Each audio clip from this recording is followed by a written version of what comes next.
The night shift had a rhythm of its own, a quiet, slow-moving pulse that made the hours stretch and fold in on themselves. The fluorescent lights hummed, their cold glow reflecting off polished floors.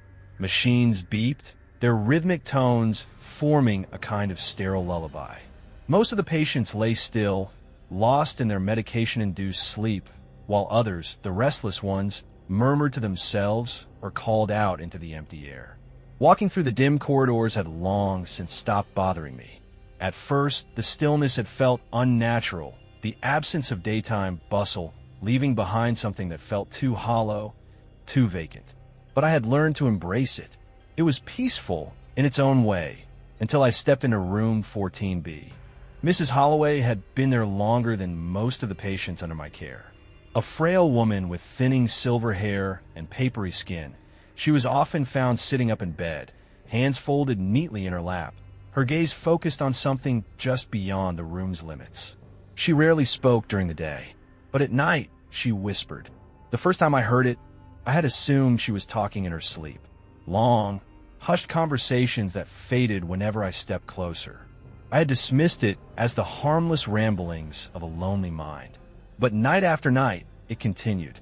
Quiet, rhythmic, her words steady, as though she were listening just as much as she was speaking. The other nurses had already formed their theories. Some said it was dementia. Others thought it was nothing more than a symptom of prolonged isolation, an elderly woman's way of passing the time. Still, there was something about the way she listened, the way she nodded at whatever reply she thought she had received, the way her eyes would shift ever so slightly, as though tracking unseen movement. One night, as I made my rounds, I found her exactly as I always did, sitting up, her hands resting on the thin blanket. The soft murmur of her voice filled the air. I lingered by the doorway, half listening, half working up the nerve to finally ask. The question slipped out before I could stop myself. For the first time since I had known her, she paused mid-sentence. Slowly, her head turned toward me, her expression light with amusement. That was when she smiled. It was not the kind of smile I had expected. Warmth did not touch her eyes. It was something softer, something knowing. As if I had asked a question she had been waiting for me to ask all along. The answer came with a whisper, the man standing behind me. My breath hitched. The room was still. The steady beep of the heart monitor droned on. Somewhere down the hall, a cart rattled as another nurse wheeled it through the corridor. I turned instinctively, more out of reflex than belief. Of course, there was nothing there. A shallow exhale escaped my lips, though my pulse had yet to steady. I had played into her delusion. That was all. It was a game of make-believe, one I had been foolish enough to entertain. I muttered something about checking her vitals, reaching for the blood pressure cuff. But her gaze did not waver.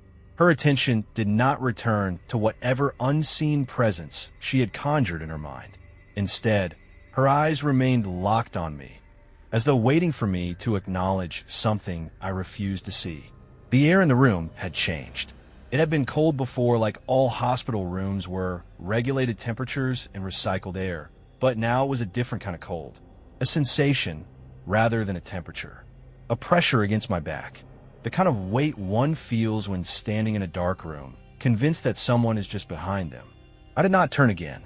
Instead, I finished my work as quickly as possible, adjusting the blanket, noting her vitals, and stepping back toward the door. She did not call after me. She did not resume her conversation. As I reached for the handle, the overhead light flickered, a slow, stuttering pulse that cast brief, shifting shadows across the room. The intercom above crackled to life, a sharp burst of static breaking the quiet. I froze. It lasted only a second before cutting off, the silence afterwards somehow thicker than before. With measured steps, I stepped into the hallway. I had barely made it 3 feet before I heard her voice again, low and certain, soft enough that I might have imagined it. He's closer now. Sleep deprivation has a strange way of twisting reality. The longer one stays awake, the harder it is to distinguish what is real from what is imagined. I told myself this after the first night. I caught movement in the corners of my vision, quick, darting shadows that vanished when I turned my head. Hospitals are full of things that can play tricks on the mind. Reflections in glass doors, the way light spills unevenly through half-closed blinds, the occasional shift of a blanket as a patient stirs in their sleep. I had seen all of it before, logical explanations for the irrational fear that sometimes crept in during the quietest hours. But I had never noticed the hallway lights turning on by themselves. The motion sensors were designed to detect movement, to illuminate the halls whenever a patient or staff member walked by. But over the next few nights, they began flickering on with no one there. At first, I thought it was a system glitch. The hospital was old. Wires shorted out. Sensors malfunctioned. These things happened. But then, it kept happening. A light would flick on down the hall, the empty corridor stretching beyond it, undisturbed. Then another. Sometimes, the pattern would move toward me, as if unseen footsteps were making their way closer.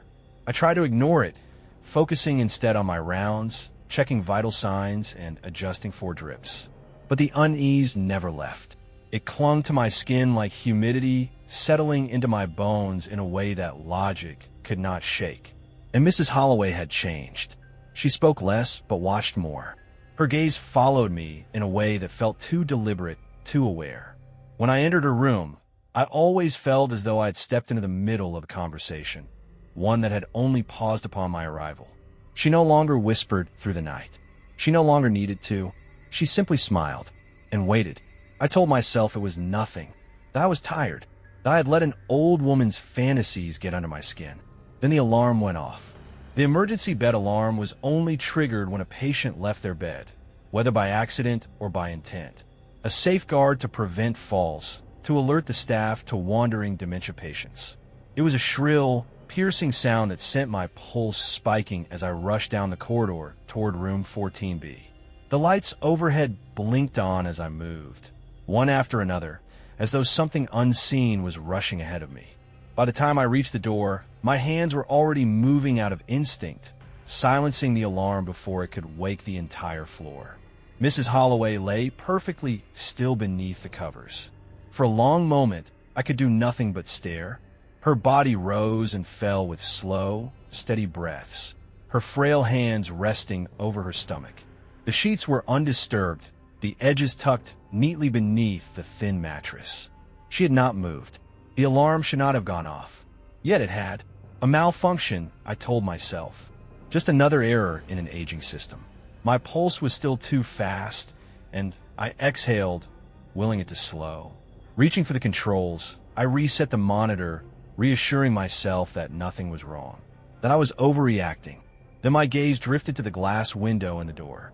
A handprint, smudged against the glass. The mark was unmistakable. 5 long fingers, pressed firmly into the surface, streaked slightly as though they had dragged downward. I took a step back. The print was too high up. Mrs. Holloway, as frail as she was, would have never been able to reach that height from where she lay. Even standing, she was too short. Her arms too weak. The air in the room felt wrong again, thick with something I couldn't name. I turned sharply, my gaze flicking back to Mrs. Holloway. She had not moved, not even an inch, but her eyes were open now, watching, and for the first time, I could swear I saw the smallest hint of satisfaction in her smile. The rational mind has limits, boundaries it refuses to cross, even when the evidence demands otherwise. Mine had already stretched too far, held together only by routine and the desperate need to believe that everything had an explanation. But belief alone didn't erase the handprint. It didn't explain the lights flickering on in empty hallways or the way Mrs. Holloway watched me with that knowing, patient smile. I told myself I wasn't scared, that I was simply being thorough, a responsible nurse making sure all details were accounted for. That was the only reason I sat in the staff room long after my shift had ended, combing through Mrs. Holloway's records. The inconsistencies surfaced almost immediately. Her admission date stood out first. It was recent, only a month ago, but that didn't make sense. The other nurses swore she had been here for years, that they had tended to her long before I had ever set foot in this hospital. There should have been old charts, treatment logs, even casual notes from rotating staff about her condition. But there was nothing, no record of past medications, no history of a primary physician, Just a single entry marking her arrival 30 days ago, and vague documentation that barely qualified as progress reports. Scrolling further, I found another discrepancy. Room 14B didn't exist. Blueprints of the hospital from 5 years ago showed an empty space where her room should have been. A storage closet, no patient beds, no assigned numbers, just a blank section of unused square footage. Yet, I had walked into 14B every night. I had spoken to her. I had felt the chill of that room, seen the flickering light, heard the alarm blaring from a bed that was, if the records were to be believed, never placed there. The more I looked, the less I found. It was as if she had appeared from nowhere, and the hospital had simply accepted it. Something tightened in my chest. I needed to see her. By the time I reached her room, the hallways had emptied. My shift had ended, and only the skeleton crew remained, their distant voices murmuring from the nurse's station down the corridor. Mrs. Holloway was already awake. She had been waiting. There was something deeply unsettling about the way she sat, unmoving, the dim overhead light casting deep hollows in her face. Her eyes never left me as I stepped inside, the door clicking shut behind me. I didn't ask questions. I didn't need to. She already knew. Her shoulders shook slightly, the dry rasp of her laugh filling the small space. I shouldn't have looked, and now he knew. A chill settled into my spine, a slow realization unfurling within me. This wasn't about her at all. She had been waiting for someone else to notice, to acknowledge the thing lurking in the spaces between routine and reason. And I had done exactly that. The room suddenly felt too small, the air thick with something unseen. I turned, gripping the door handle with fingers that had gone numb. The light flickered once, then steadied. I stepped out without looking back. By the time I reached my apartment, exhaustion had begun to settle in, weighing down my limbs. The sleepless nights had started to catch up with me, the strange tension in my chest making it impossible to relax. I forced myself into the familiar routine of winding down, telling myself that tomorrow I would let it go.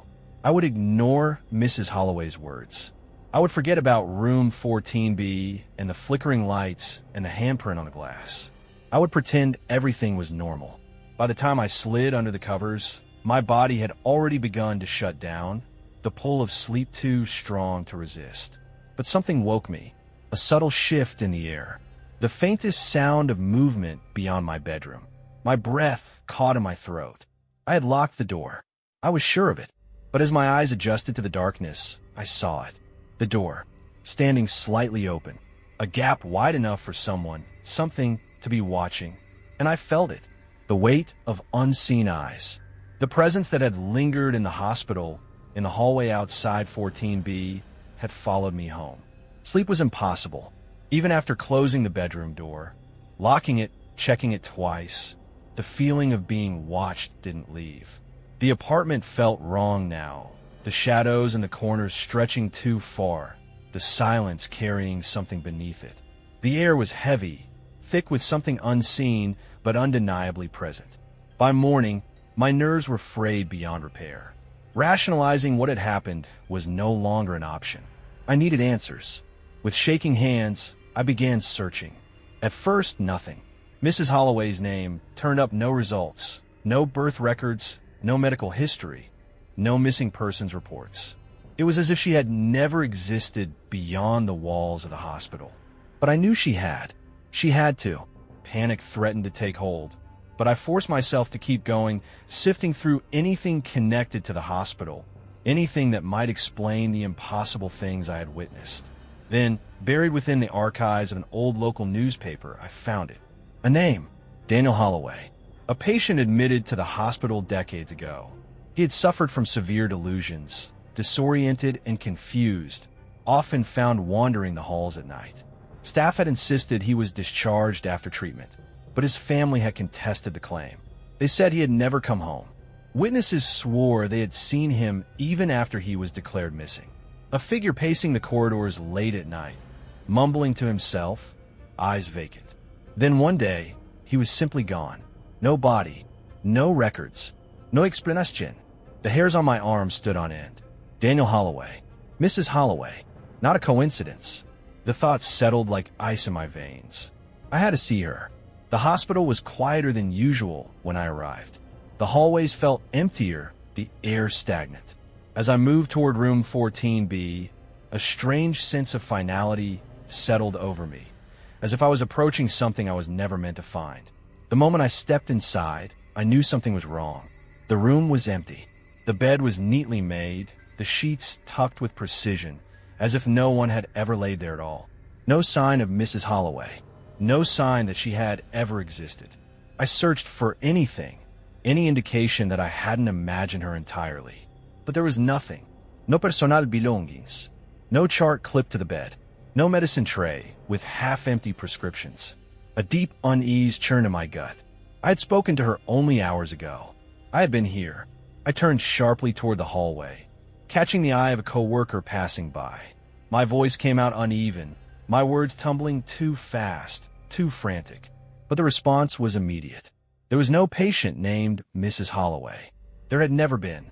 The room had been empty for as long as they could remember. Panic clawed its way up my throat, but I refused to believe it. I had to prove it. I made my way to security, demanding the footage from the past week. Anything that showed me entering room 14B, speaking to Mrs. Holloway. The grainy screen flickered to life. There I was, walking down the corridor, pushing open the door to room 14B. But inside, nothing. No one sat in the bed. No frail woman watching me with patient eyes. No movement. I was alone. Each clip was the same. Night after night, the footage showed me standing there, speaking to empty air. I watched myself nod at responses that didn't exist. I watched myself lean in, listening to whispers that weren't there. The truth settled over me like a weight, suffocating and cold. Mrs. Holloway had never been real.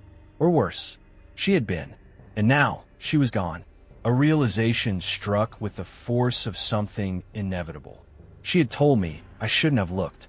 And yet I had. Now, whatever had been watching her, was watching me. Denial only lasts so long. Even as I sat in the break room, hands trembling, staring blankly at the security footage, I tried to rationalize it. Lack of sleep, stress, some kind of fugue state brought on by exhaustion. There had to be an explanation. But deep down, I knew the truth. Mrs. Holloway was gone, and I had taken her place. The thought burrowed into me, a sickness I couldn't shake. The hospital felt different now. Too quiet, too still. The usual sounds of late-night activity, the murmur of nurses at their station, the occasional cough from a patient's room, were gone. The hum of the fluorescents was the only thing that remained. I needed to leave. I abandoned my half-finished paperwork, moving quickly toward the exit. The corridors stretched ahead of me, impossibly long, the overhead lights casting harsh, sterile glows onto the floors. My footsteps felt too loud, echoing back at me in an almost mocking rhythm. The automatic doors stood ahead, a final barrier between me and the outside world. They didn't open. I waved my badge against the scanner. The red light blinked once. Nothing. Panic tightened around my chest. I pressed my hand against the glass, leaning into it. The parking lot lay beyond. Empty, motionless, as if frozen in time. Not even the wind disturbed the leaves in the trees. I tried the side doors. Locked. The stairwells, the emergency exits. All unresponsive. The hospital wasn't letting me go. A sound broke through the silence. A slow, deliberate creak. Down the hallway, a door swung open. Room 14B. The space that was never meant to be there. The empty room that had swallowed Mrs. Holloway whole. The invitation was clear. Every instinct screamed to run, to fight, to scream, to do anything but step inside. But my body moved anyway. The hallway seemed longer now, the walls narrowing, pressing inward. The moment I crossed the threshold, the air changed. Thick, heavy. The door closed behind me. The light above flickered once, then went dark. A breath, not mine. Cold air prickled against my neck. I wanted to turn, to see, to confirm that whatever I felt behind me wasn't real. The window across the room reflected the dim glow from the hallway. My own silhouette stood there, and behind it, something else. A tall, gaunt figure, its form stretched impossibly thin. The outline of hollowed eyes sunken deep into darkness. Its head tilted slightly, as if curious. I couldn't move. The reflection shifted. It stepped closer. Something brushed against my shoulder. The whisper came from nowhere and everywhere, slipping beneath my skin, curling around my spine. Your turn. The lights burst back to life. The doors swung open. The hospital returned to its normal hum. The distant beeping of monitors, the footsteps of nurses on their rounds. The soft murmur of conversations resumed as if nothing had happened. But everything had changed. By morning, the hospital was as it always had been. Patients were checked. Medications were administered. The routine continued. A new patient had been admitted overnight. They refused to sleep, eyes darting frantically around the room. They swore they weren't alone. The nurses reassured them, told them it was nothing. At the station, a new hire sat down for their first shift. Their uniform was crisp, their badge gleaming under the fluorescent light. No one questioned where they had come from. No one remembered hiring them.